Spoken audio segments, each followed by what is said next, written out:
In Britain, we are free. Free to think and say what we like, free to go where we want, free to choose whatever we want to see and experience. Censorship is a thing of the past. Or is it? The name's been changed to the British Board of Film Classification, but they don't just classify films as suitable for children, adolescents or grown-ups. They also cut bits out, from erect penises to certain weapons. And some films they won't let anyone see at all. The people who make these decisions aren't elected, they aren't accountable to the public, and are contractually bound to keep quiet about their deliberations. The only person they're answerable to is the director of the board, and he can sack them all if he wants. That's just what he did last year. Sacked the lot and got a new board of full-time censors. 4 of the censors who were victims of that bloodbath have now broken their vow of silence to reveal how censorship works. They give us an insight into how they view violence on film.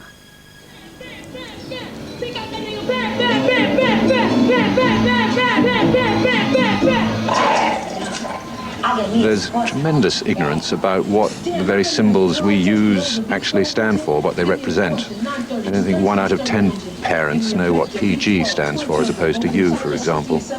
And judging by the way we've made decisions, I'm not sure I do either sometimes. I didn't see it as censorship. If I had, I wouldn't have taken the job. I see it as deciding what is an appropriate age for certain material to be available. All right. Maybe it ain't Esteban. I always thought it was a paradox that one end of the week as a psychotherapist I was encouraging freedom of speech, and at the other end of the week as a censor I was actively stopping it. You can kill me all you want, but I love you no more! So you gonna be the man, Jake? Some people say film just reflects what's in society anyway. That's just what film does. It reflects the way society is. But I think it's got to be more complicated than that.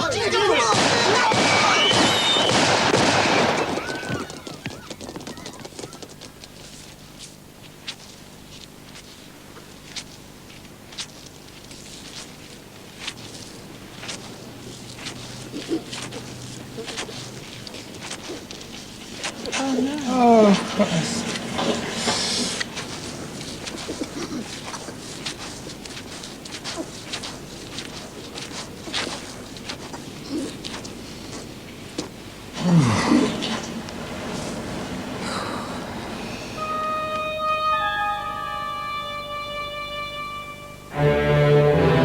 Well, Maggie did float the option that there might be a possible 15 here. I don't know if anybody was...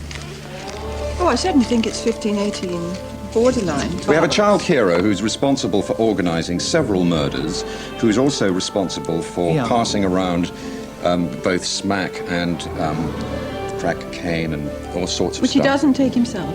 It doesn't matter whether he doesn't take himself, he's still dealing with it. You can't make them on the specific Well, visual. I think language is I don't think there's a single visual. No. But I think language is one of the issues Yes, here. language I mean, there's a clear... on the hood at 15. I think it would be a pity to get lost for the details, though one obvious detail is propositioning a schoolboy of 14 the and real ask, one. you know, Which whether is fairly early he on. wants sex with her Real and to so it. on. Suck, Seems stick, to me... don't I think it's the fact that it is fantasy that worries me in terms of 15 rather than 18. There's a point about this world in which he grows up that is both corrupt and corrupting, and he's in the position of having been corrupted by it. But it's only actually, Blyton of the 90s for the black ghettos. Isn't that what this is? And part of the problem about Blyton was that she was so ambiguous. Why are we fiddle-faddling around, cutting frames and lines of dialogue out of films which are always going to be offensive to some people, no matter how much you cut out of them? Absolutely, but what was it that seized you with campaigning zeal to...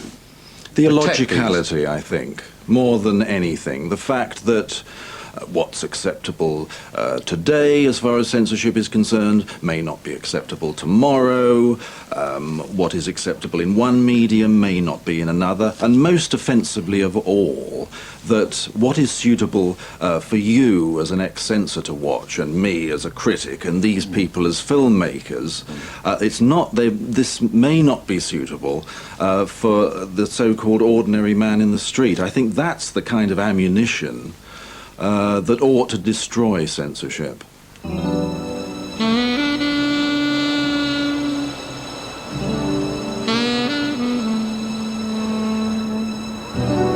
Perhaps I should explain that for nearly 20 years I was a censor at the British Board of Film and Video Classification. And that meant I was one of the people that actually put the classifications on films, or cut them so you couldn't see the gory bits or whatever. And in a way, I think what we've done today is to bring a film that presented quite a lot of problems for us, and was one I thought you probably wouldn't have seen.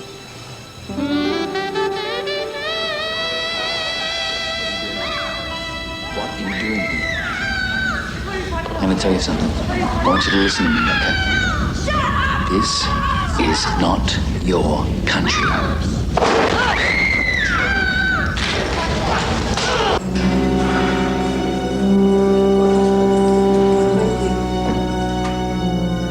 In a sense, you're doing today what we had to do all the time, which was to see a film cold, or a video, and then say what we thought about it, and whether we thought there were issues it raised that we'd be worried about other people seeing, and just what the issues were, really, and what we felt about them.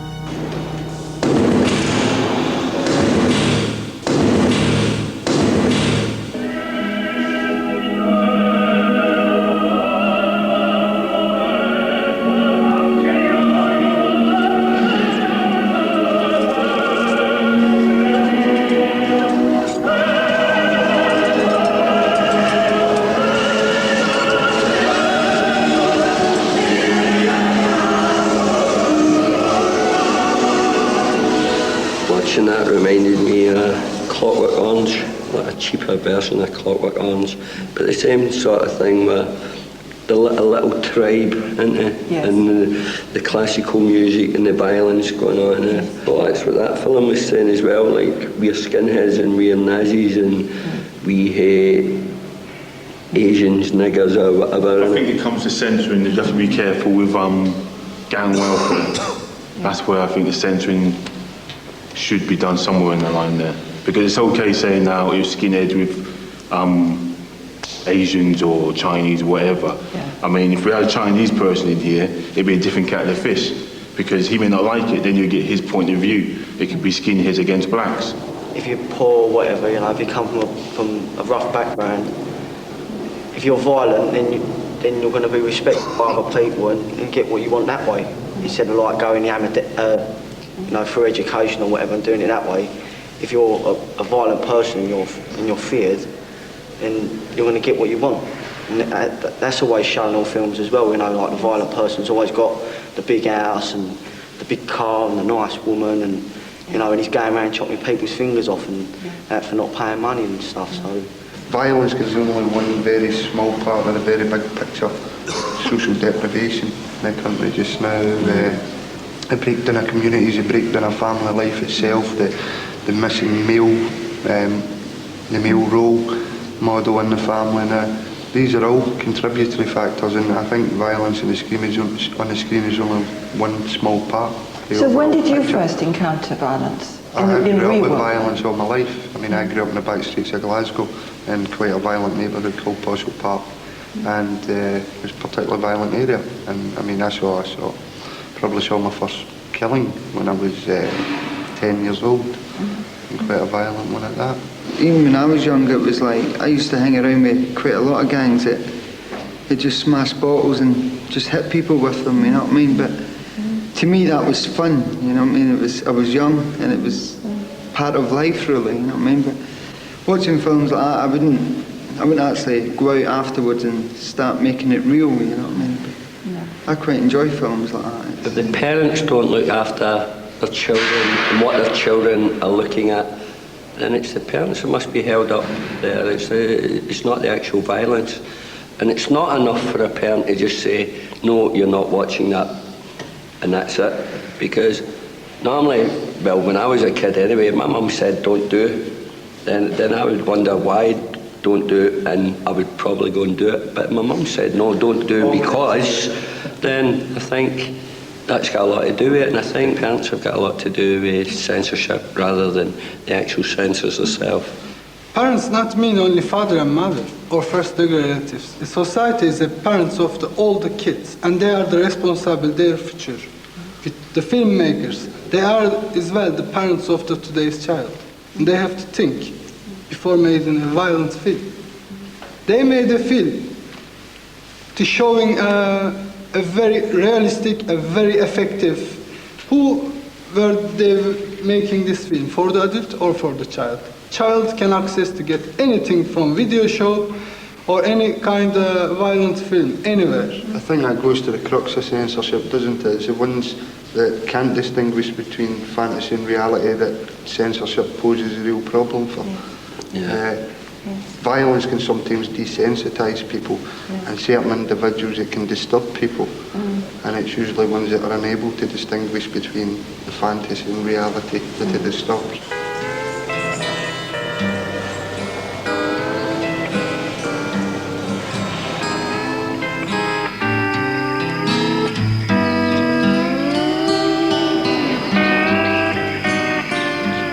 I've seen a great deal of what a human body looks like when it's cut and burned and slashed and set on fire and had acid thrown on it and so on in adult films. Now, clearly, talking to you here now, you could take me around here and you could show me how that's done and I could be absolutely fascinated. Yeah. When I'm in the cinema watching that, what I'm relating to is what seems to me at that point to be a real human body, really lacerated, really cut in half, really chainsawed, really, and all the rest. I'm actually glad that the news now is actually physically showing things like this happening in Bosnia. I really am. Because what we do artificially, you're seeing it for real. But then, look at it this way, if I'm doing it, for me now, I mean, I'm not going to do it just for the sheer fun of it. I actually want people to say, Jesus, is that really what happens? That's horrific. Supposing they say, that's oh, that's really exciting and lovely and delicious. They are a very twisted person. That's all I can say. They're a very twisted person who had something wrong with their youth.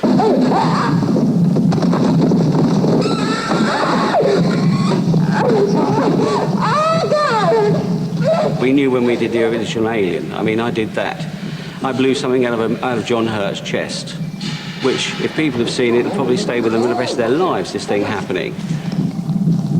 It was all to be in one shot. That was the most difficult thing. So then it's a challenge. And that's part of it. In all honesty, the worst thing of all was actually making the T-shirt rip apart. How do you break down material that it will actually break when it wants to break?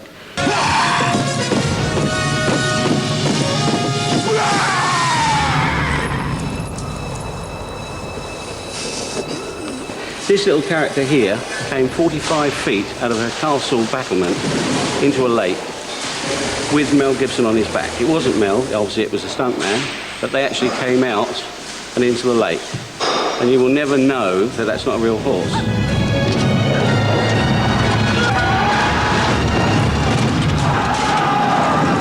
In a lot of these movies, you see people with cuts and scrapes on them, because this is what happened in battles. I mean, arms came off and everything else. So what I actually did, I wanted to take it further this time for more realism. So I actually made and stuck onto real live horses, nasty battle wounds, things like this which would carry an arrow, and an arrow will be sticking out of it, but the arrow itself will be made of cardboard tube. So if the horse did fall on it, nothing would hurt the horse. So we are very conscious of not hurting anything. And then we actually dress it. Now a kid of 5 years old can see that if they're keen in horses when a horse is hit barbed wire. And don't forget, we're not dwelling on it and saying, look how horrible it is. It's part of an overall picture. He was driven to war. I think you can go too far with violence, but I don't think that it's copping a bad rap, I think. A lot of it. There was no one more violent than Shakespeare.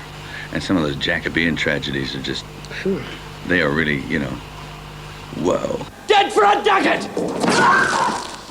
Dead! I don't know whether they scarred people's minds back then. I think they were already weird. No, not. Is it the king? And they will love to get hold of videotapes and they will run it backwards and forwards and run it backwards and forwards and look at the frame counts and really try. And that's what they do to us. I mean, children do it as well. I mean, I know children do. And they try and work out how it's done. And I mean, the public now are so educated on what we do. If it's in a film, they know it's artificial. They know it's not reality. First, I'm going to use you as a human shield. Then I'm going to kill this guard over there with the Patterson trocar on the table. And then I was thinking about breaking your neck. And what makes you think you can do all that? You know my handcuffs? I picked them.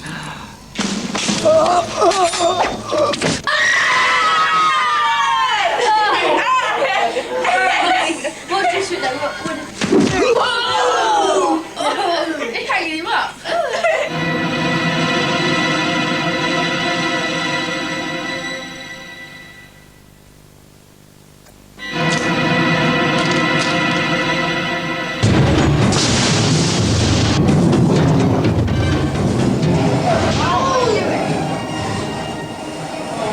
I do think that children do need a variety of expressions, sadness, violence, etc., etc. It does exist, violence. They do have to deal with these issues. It's a question of what degree, but I don't think you can eliminate it completely. So I suppose we should address the general question to begin with about whether there is a problem to be addressed at all. I believe that children should know there is violence, but on the condition that the back of their mind they should always understand that violence is the last resource and should always be avoided. Surely it's a detestable and frightening thing and not something that should be glorified and made into entertainment. It's not something which celebrates life at all. And you can still treat the problem of violence in films. They can be about violence, but I don't think you have to portray it. People can talk about it, can be there in the background. But I think once you show it on screen, it changes the whole nature of the film. When it's actually showing something about, for instance, what happened to the Red Indians in America, what happened to the Jews in Germany, you know, any of these things, it's actually quite important then to be able to show what does happen under certain situations. Then there's a reason. I think the censorship should start at the very beginning, but failing that, then I think there should be very radical censorship and great attempts made to prevent the films getting into the wrong hands at the wrong age. What I'm interested to know is whether you think at the moment that the advice that's given is still allowing far too much violence to be shown. I find it very difficult to understand or what the different or various classifications mean, and if I see it's a 15, what to expect. My elder daughter is 12. Even with the 12, I don't think that all 12 are suitable. So the worry is that they actually enjoy it. They, yes, eventually start enjoying violence and starting accepting violence as a mean of expression or how things should be dealt with.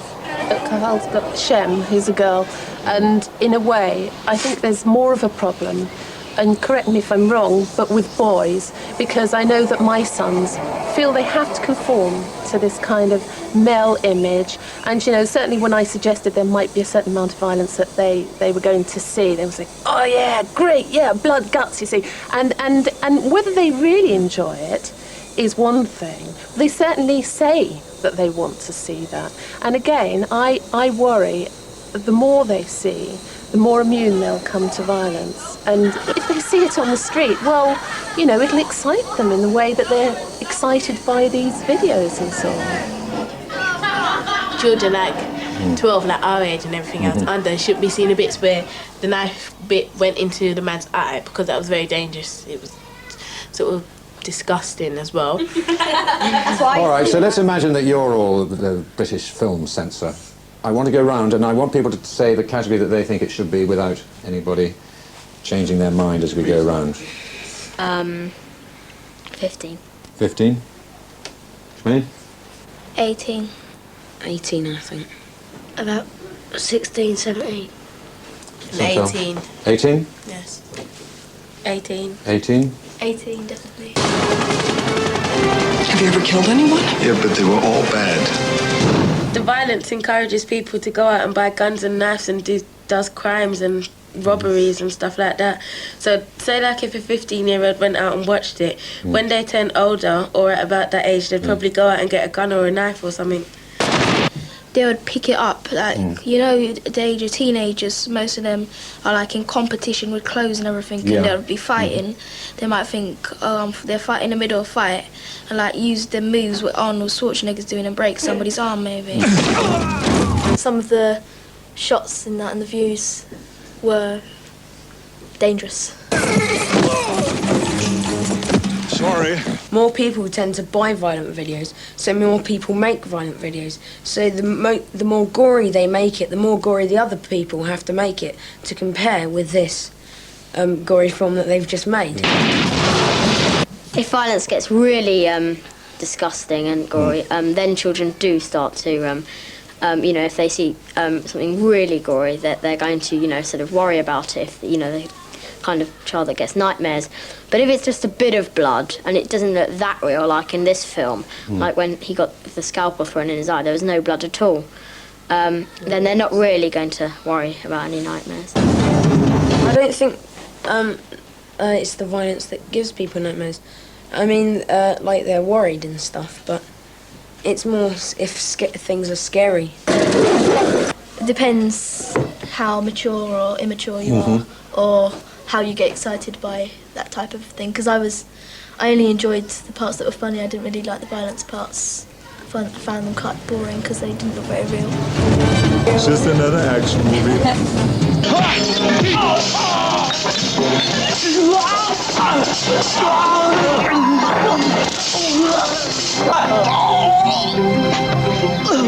For the most part, this is a children's film, and it looks ridiculous, stuck out there with 15 films of an extremely taxing and very often genuinely hard, violent sort. But in general, this film has no animus to speak of, and it's an interesting case of violence not being a problem, in my view. Yes, that's definitely aerobics lesson number 3.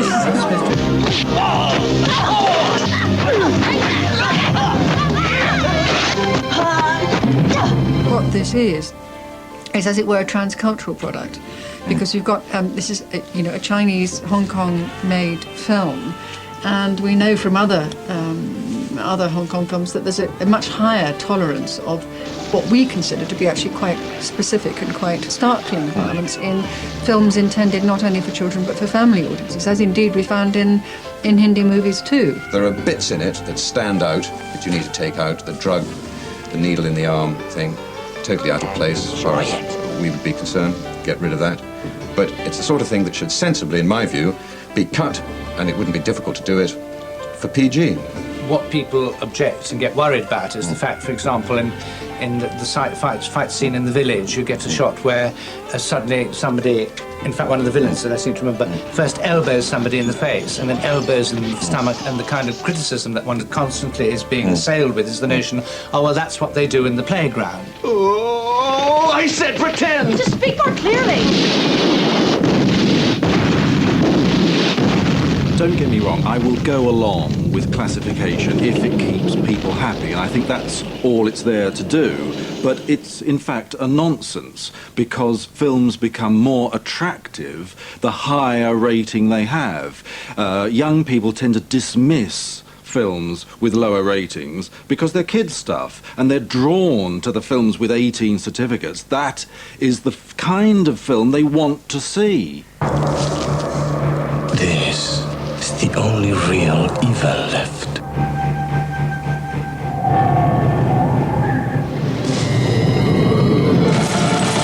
I saw so many violent films as a child, and to me, the horror of being detected in that cinema queue was far worse than anything I could ever imagine that I would have experienced in a film, because films are always, to me, films.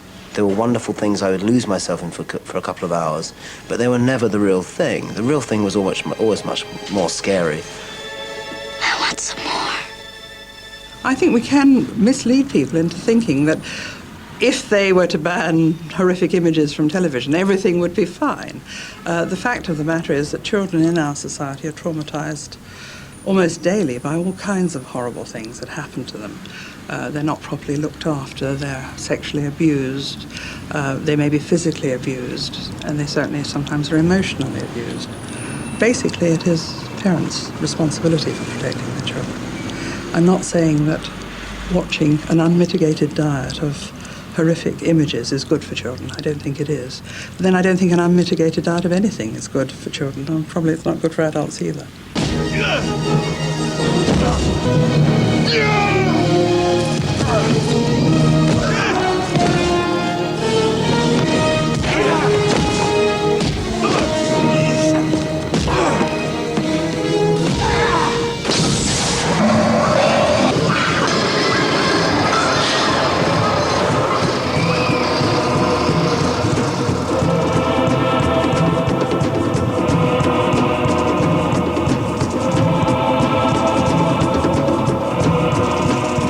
Personally, I see new media, whether it's computer games in the most simple sense or simply media like CD-ROM, as another consumer product.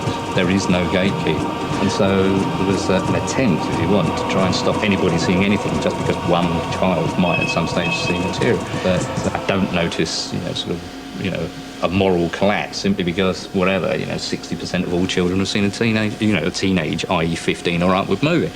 In fact, we might learn quite a lot from the fact that children can play with new technology creatively and enjoy it. What censors seem to think is that we're in a downward spiral, surely, that things are getting worse, and that we must curb everything before, presumably, ultimately, civilization is destroyed. I just don't think that that's what they do think. Most would agree with the position that I think would be yours as well, that attention should be focused, really, on the exposure of children to dangerous material of some sort, or material that might be morally corrupting in some way. All right, why were you cutting films for adults, then? Well, as I said, I think at the extreme, it is important not to confuse tolerance with moral paralysis, which is, I feel, the danger that you may be slipping into. You are cutting, in fact, what people want to see. Well, why? How can this be a good thing? Why do we have to protect people? That's what we're talking about. We're talking about, you're talking about morals. I don't think morals come into it. We're talking about popular entertainment films which people enjoy. We're not talking about a corrupting influence. You let him go! You let him go! Let go of it! Tell that bitch to be cool. I'm gonna kill you! Say, bitch, be cool! Be cool, honey. Say, bitch, be cool! Tell that fucking bitch to chill! Be cool, honey. Chill that fucking bitch out! Just chill out, honey bunny! Chill! Just chill out, honey bunny! All right, now tell her it's gonna be all right. It's gonna be all right. Promise her! I promise! People like to see violent movies. They may decry them and say, isn't that awful, but they love it. It's like you sit on the top of a bus, you go past an accident, you look out the window, the traffic slows. That's our nature, that's people. Clean the inside of the car. I'm talking fast, fast, fast. Wipe down the upholstery. Now, when it comes to upholstery, you don't need to be spick and span. You don't need to eat off it. Just give it a good once-over. What you need to take care of are the really messy parts. The pools of blood that I've collected, you gotta soak that shit up. I wouldn't even think of censoring films like Pulp Fiction. There are many things I found repulsive. Right. But censorship is too dangerous a weapon to put in the hands of the state. Give it to me! Give it to me! That fucking dog for starters. I'll be back for this when it's fucking due every Monday. And you can tell that fucking shit out of an husband of yours. Either he pays, we find him, we'll cut his fucking bollocks off. What am I gonna do now? Then I'll come back and I'll rip it out your fucking ass. Do you fucking understand now, dear? Oh, just please don't. Don't fuck about. These people are animals. And if you don't pay, you don't get letters saying you're given 7 days or I will slap your wrists. These people break legs. It could have been much, much more violence. And I say, well, okay, that was violent, but stand back and look at the overall picture of what it is like to live in this trap. Right. I mean, that is violence. Right. Every step of the way, it is violence. Right. Educational facilities, schools, houses, amenities, etc. And this is the trap these people live in. Right. And that's a terrible violence. You bastard!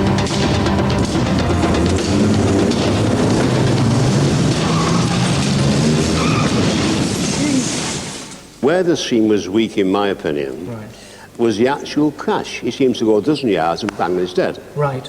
Now, this was simply because we didn't have the funds. Right. We didn't have the money. That should, I mean, imagine an American movie. It would have gone round and round, and we couldn't afford the time or the money. The money was the main consideration. Right. And this happened a lot throughout the film.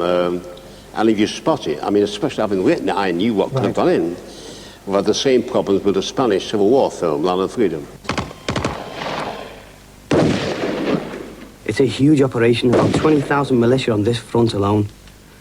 I'm not in the communist brigade, but it doesn't matter, because we're all fighting the same enemy. I have no problem with the use of violence, depending upon what it's used for. Violence was necessary against Hitler. Right. To defeat Hitler, and no one would argue against that. Right. So it depends what the issues are involved.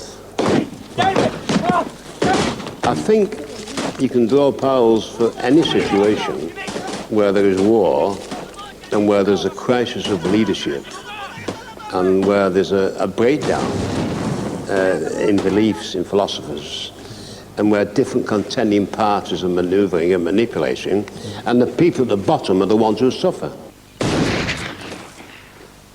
Freedom to express ideas, even though they're distasteful to me, that freedom is indivisible. So that I am demeaned as an adult citizen in what is at least nominally a free democracy by laws and practices which stop me experiencing things that I do not wish to experience, and stop me making things as a filmmaker that I would not wish to make. And that would include, to take the easy example for the censor, but you'd include things like child pornography in that, would you? There are, I believe, laws about the participation of children in these things, in these films. Are there not? There are, indeed. Let the laws stay and let people be prosecuted. I think what we are talking about is essentially a small group of people, like the British Board of Film Classification, who are set up to be moral guardians for the rest of us, and that is odious and always will be. See, it's quite clear that your main problem seems to be this fixation on the idea of a small group of people, and the idea that some people make decisions on behalf of others. But that's done in every single regulatory and decision-making agency across the country. We are always having decisions made on our behalf. It's part of the deal of living in a society with a government. Your own foolish actions brought you here, condemned you. But then again, you were condemned at birth, born to serve the nation.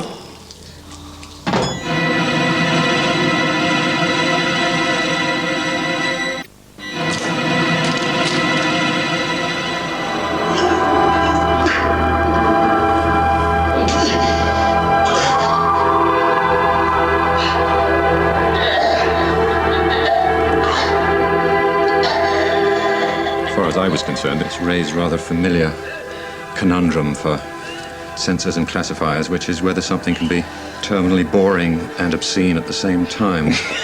What is the difference between this and what is gaily and regularly seen on the big screens in this country of people like Stephen Chagall, particularly I'm thinking of, putting in the boot, breaking necks, breaking arms with satisfying crunches? Well, what is the distinct? Why is that not obscene? Why is this very obscene? little, and very often it is, and very often I would. No, but we worry away about this. We don't seem to worry about Stephen. Well, I think we do. We have, in fact, cut Seagull movies. You can turn down a movie by taking out specifics, but I think here you can't, because it's about torture and captivity and the horror of being in somebody else's power in a sadistic way. I don't think you changed the tone of this thing by There's also cutting. the issue of whether it's any part of the censor's job to police family relationships, which is essentially what we're talking about. I mean, the parental responsibility. But I just do not believe that this is a movie which was made by a director who wanted to give his audience the pleasures of torture for an hour and 29 minutes. I just don't believe it. And the reason I don't believe it is because of the way the film is put together. Well, like most things, it's obviously the product of mixed motives. Hello, guys. Hello there. I'm Ray Brady. I directed the film you've just viewed and criticised. I think criticise is quite the right word, but never mind. But therein lies the irony. Very few other people get the opportunity to criticise my film. This documentary would be going out on Channel 4 when they wouldn't show my film. And the fact that we tried to get a certificate, we couldn't get a video certificate. So why are you having trouble with it?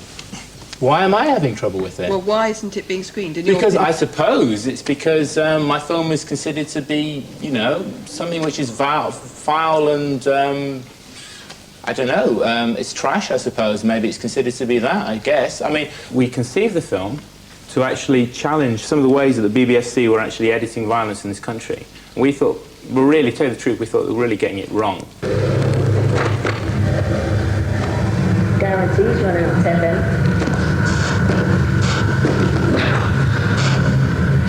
I think that if you see in reality violence happening, people will automatically be disgusted, they'll be repelled, they'll be shocked, you know, they'll back away, they'll step in, they'll try and stop it, yeah? But in cinema, the action hero is allowed to get away with it. So that's why I set out to make the film.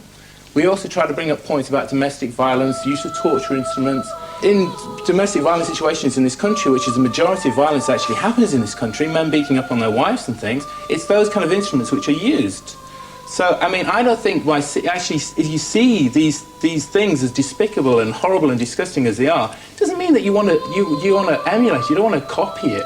I think any healthy response, I think the majorities of people's response will be, God, look at that, isn't it revolting, isn't it disgusting, and they'll back away from it.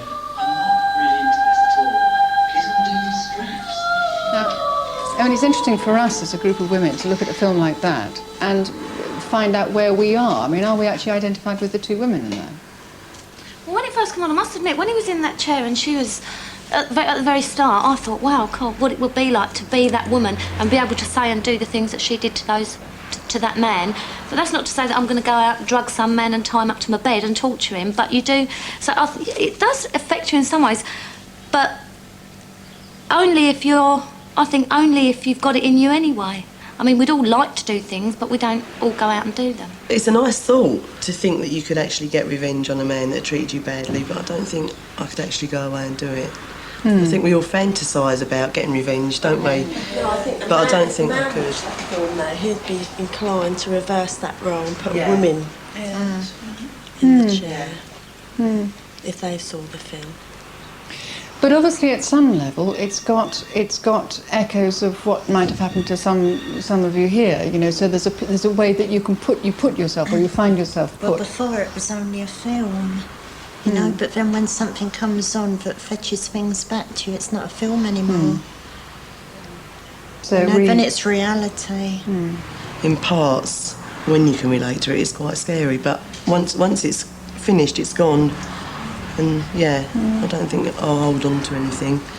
We wouldn't have liked to have seen the woman strapped to the chair and the man doing all the portraying, because that wouldn't, you know, I don't think I'd have sat and watched that actually, because you know it just brought back everything that we've been through. Some men, like if they were to see that, it might make them think twice about half the things that they do.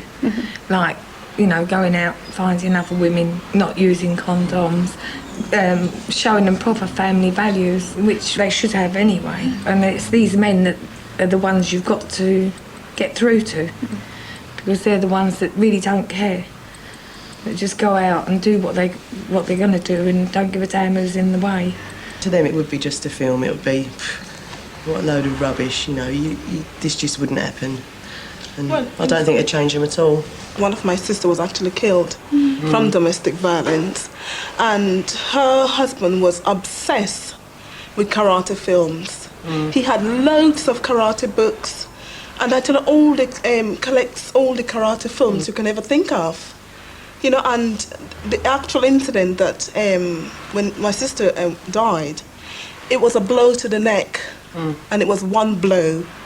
And that he picks up from, you know, from the sort of rubbish he picks up. Yeah, but that's what I'm saying. I don't think any man that watches that film is going to change because he's watched that film. He's not going to think, oh, I better not do this anymore, and I better, because that might happen to me. He's just going to think, that's a film, that's a load of rubbish, I'm not taking notice of that, and I'll just carry on my own sweet way. Yeah, exactly. It's not something that's strong enough that's going to let him turn his, you know, well, they just look at the bits that they want to see, like the woman in the rubber dress. They look at her and think, oh yeah, look at that. Wouldn't mind a bit of that. But they wouldn't. They don't. I don't know. Men don't get messages like that. I don't think that are aimed at them. They only hear what they want to hear and see what they want to see. I don't see why action films are treated in a much more casual, you know, laissez-faire type attitude. It's only action, it's only entertainment, let it through. This is what I see all the time coming through the BBFC. When somebody actually tries to say something serious about violence, when they try to actually show it realistically, try to deal with the issues, these films have problems. There's a certain group of people there that are not going to allow certain certain arguments to be portrayed on film. Well, I think one part of your argument is a very good and strong one, and I thoroughly agree with it, and that is that the policy, which I believe you have been a victim of simply taking what you've done and putting it away in a drawer without pronouncing or explaining what it is that lies behind the decision, good or bad in your view, I'm glad you're is a very poor policy and is an unjust policy. Yes, I think exactly the same is true of weapons policy. Chain sticks were habitually cut out of movies simply because they were exotic. The first time they were actually allowed through uncut on the screen in a real context was in Robert Staunton.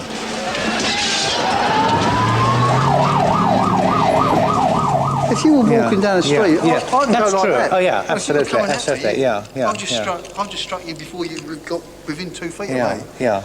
I mean, if you throw that out as well, but that gives me a reach of what, good 4 feet, even further if I had stretched my hand. But you'd have to get a swing, wouldn't you, to really let that? No, to let that. You don't need to.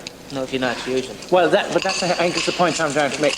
Yeah. If you know how to use them. That's my case. Yeah. Would you ever attribute any of this violence to violent films and videos? I mean, would you ever feel that they were responsible for what you see? Not in particular. I don't think so. No. It's just life as it is at the moment. Yeah. We got a job.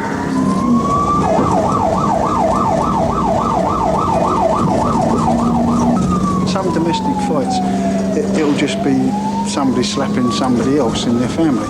On the other hand, you might have a case where a wife has grabbed a carving knife. Most of the time that would be drink related, I would have said.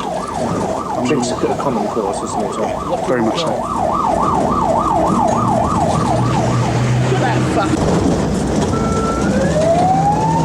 There's an awful lot of weapons on the street, that's without a doubt, because of the injuries that we see. But there's still damage done with fists, feet, even bits of wood. If people find bits of wood lying around, that's a call coming in. Knives we see a lot of, well, not the actual knife, but we see knife wounds, whether they be stab wounds, slash wounds, Stanley blades are used a lot, and you're seeing more shootings now. But I mean, wounds are a funny thing as well, because you do something like a stab wound, you look at it in a book, and it's just this, generally it's kind of little slit. Right, you know, right. Most reference books. But if you did that on film, people would say, oh, forget that. That's stupid. It doesn't look like a stab wound. So you also have to imagine what it's like in the mind, or how you would imagine a wound, a particular wound to look, and kind of cut somewhere between that and the real.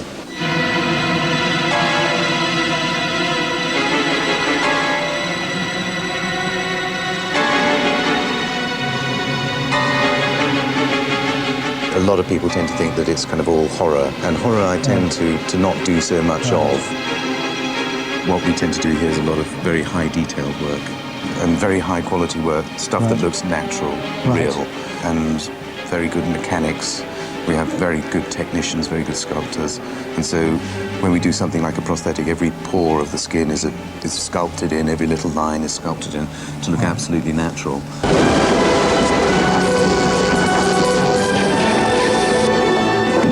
This is one. It's actually been used in several films. It was originally made for Frankenstein. But as you can see, medically, it's all correct.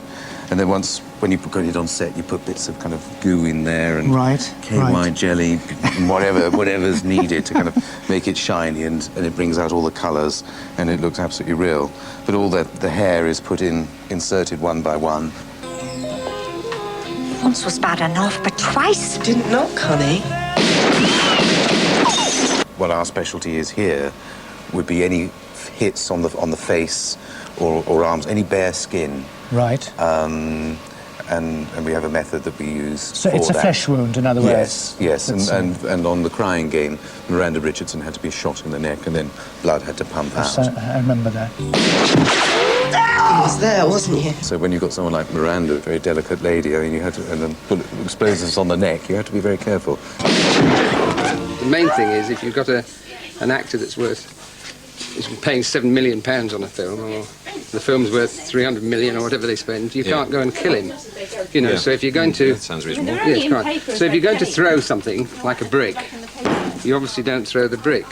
Yes. This one is Yeah, even that hurts a bit. Yeah, it does. But if I use balsa, it's going to stop much easier than if I use a heavy piece of wood, which the momentum will carry it through. You see, I can actually come quite close to you. Yeah, let's not get too carried away with this. I can't hit you with... People think balsa is non-hurting, but it isn't. No. But again, the not on verbs end you're of the all nose. using are hit, hurt, and so on. And I just wonder, do you think you're contributing in an important way to the culture of violence in all of this? It's often used for comedy. I mean, you know, violence in comedy is just as, you know, in fact, it's older probably than violence. I mean, to take that's the classic sort of At the moment, we're just making some Punch and Judy puppets, and they want a slapstick. That is the original slapstick. I mean, do you do dead bodies and that sort of thing as well? Or Occasionally, is that one of your for fun programmes things? like The Bill, we've made sort of bodies that are meant to have been in the water for a number of days. So apparently it turns rather lardy, you know, like a piece of lard. we were asked to make dead cats and dead dogs and dead horses and things like that, and I don't find that particularly enjoyable to do. I mean, most of the things we do aren't. You know, they are unreal. In this. They don't break anything like this is going to break when I hit you on the head with it. Now, under British rule, this island has always been, and always will be, a model of stability, common sense, and tranquility. I think everybody likes to see a big, wonderful special effect in the movies. I mean, I remember when I was a kid, that was the thing that I used to look forward to, was the culmination of the big effect. So I think audiences haven't changed, and kids still like to see, you know, a big fireball, car blowing up, or, you know, huge piece of action. Do you think kids really can distinguish between fantasy and fact? Because they've seen so much of it now, they're much more discerning about the actual content and whether it's fun, like, for instance, True Lies, which is absolute fun, or, you know, sort of something like London's Burning, which is perhaps more educational, and they can distinguish between that. Do you think we get a kick out of other people's catastrophes? Anybody gets a kick out of disaster as long as it's not actually happening to them. And applied violence, spectacle, etc., etc., etc., is dramatic to watch, and people do get a kick out of it. I mean, I get a tremendous kick out of watching other people's explosions and stuff.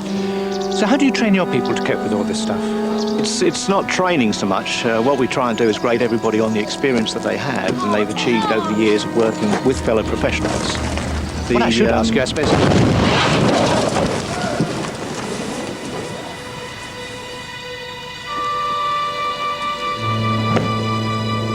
Are you happy with that? That's great. All right. 4 little kids on fire there, then. I think that is the nub of our argument, that I believe that we know the difference between right and wrong, and you, as a censor, believe that people have to be protected because they don't know the difference. All right, Peter, in you come. What I've said is I'm drawing the line between films which have an intelligence to them, or at least a perspective which takes account of the impulses towards evil, and those which simply run with that flow and enjoy the evil itself.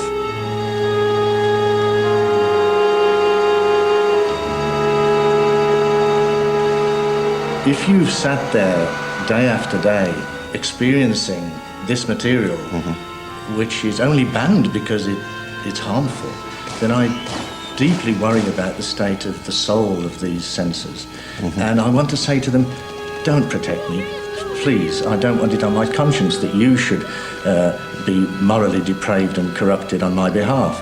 I am an adult and I'm quite capable of looking after myself.